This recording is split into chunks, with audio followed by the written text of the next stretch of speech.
I just fade away. We learn early on that if we're going to grow audience and if we're going to have people come into our front door, it has to be a good experience.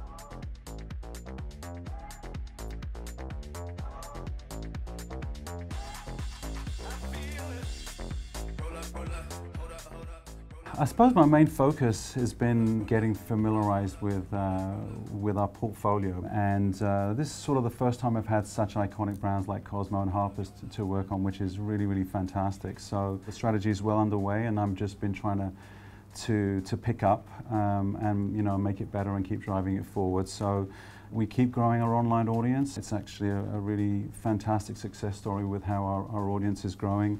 We're up to 17 million in the UK, and even our social audience is growing enormously as well. So we have about an audience of about 22 on socially. So I've been continuing what we've been doing, which has been great. And having such iconic brands has been really fun to get to know, to understand the audiences and the brands and stuff like that. So it's been really great.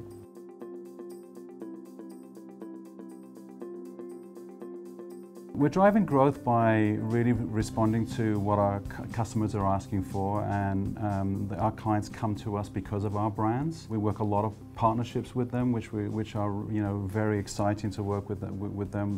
We know that our consumers respond really well to the branded content that we put into market and how we work with brands, and to tell our story through the lens of an editor for a brand. That's been a really strong area for us, and I think that that's an area that we will continue to lean into as we develop our content and grow our audience even more.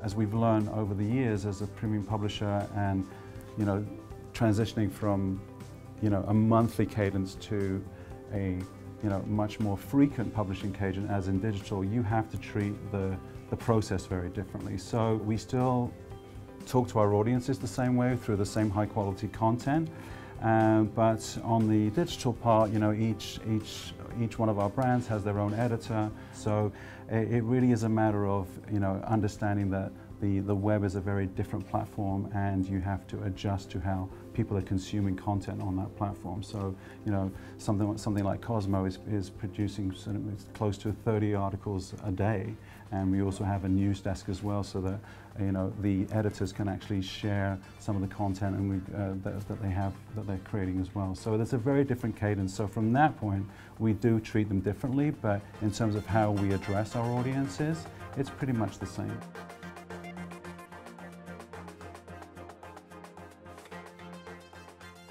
User experience is paramount for us, okay, and it's all in technology. We have invested in our own CMS, where we are able to put all of our publications using the same publishing tool, so that there is a consistent look and feel to the publications. There's consistency in ad executions and in content executions, and also tools that make it easier for editors and writers to share content, to share copy, to share ideas with. So it's what we have to do globally as well, because when you think of Cosmo, it's in many different territories.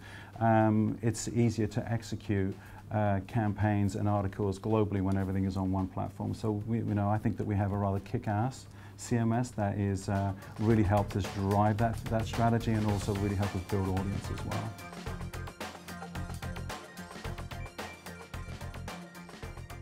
Most of the editions globally are through joint ventures. They're all on different pieces of technology. So if Rolex, for example, wants to come to us and do a branded content campaign, they want to run it globally, they want to do it socially, you've got lots of pieces of technology through the long-standing partnerships that we have that make it hard to execute a campaign like that. So again, going back to the CMS and the global strategy for a CMS, that makes that a lot more attractive to advertisers and also to our content strategy as well.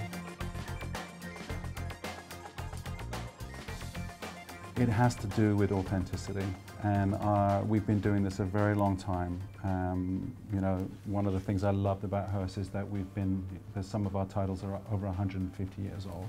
So authenticity is really key, and the other interesting thing is how we go out and find our audience in other places. And a good example of that is how we work in partnership with other platforms. Snapchat is a good example of that, where Cosmo was the first women's brand on the Discover channel. We are really proud that we've got over 1 million subscribers on the channel, and that's through really the content is just right for the platform, and it's an example of going to where the audience is. So, and what's interesting about that as well is that as we found out as we did that, people who are discovering the brand on Snapchat through other initiatives that we have across the company are finding out that Cosmo was actually a magazine. It lives on other kinds of platforms, which is really unique. But it's also an example of our readers finding our brand on other platforms, and that's to me that's really interesting. It's a continuation of what we've already built, which is great brands, great innovation, great client relationships. We will continue to work with as many partners that make sense, where we can grow our audience. We've got lots of ideas. Some of them are like longer form content. Some of them are AI in nature. But a big part of our strategy is going to be how we do the science and data part of it, and really drive more ROI for our brands. So Hearst has a lot of brands. We have 22 brands, and for us it's all about enabling our audiences to get more out of life. Get more out of life is a company motto that we are putting forward as something that we stand for. We want people to get more out of life, and I think that what we're trying to achieve with that is for our audience to see is that when you come to a Hearst property, whether it be Harper's or Cosmo or Esquire, that the content is talking to you in a way where we want you to get the most out of life. So that comes through editorial focus, editorial excellence, and I think that we do that really well on the digital platform. So, and I think that we will continue to do that. I just fade away. Well, we learned early on that if we're going to grow audience and if we're going to have people come into our front door, it has to be a good experience. So a lot of attention is paid to user experience through look and feel, through design, through even through ad density. So I think that we're quite proud in terms of how how commercially sensitive that we are with our users, that we don't want to be too off-putting, I should say. And I think we've done a really great job as well with how we approach our branded content campaigns as well. It's the same balance that you got to get right. How do you get, how do you stay on brand? How do you do what's right for the customer? And how do you speak to the audience in the way that they will engage with the content? So that takes a long time to get right, and I think that we do a really good job at it.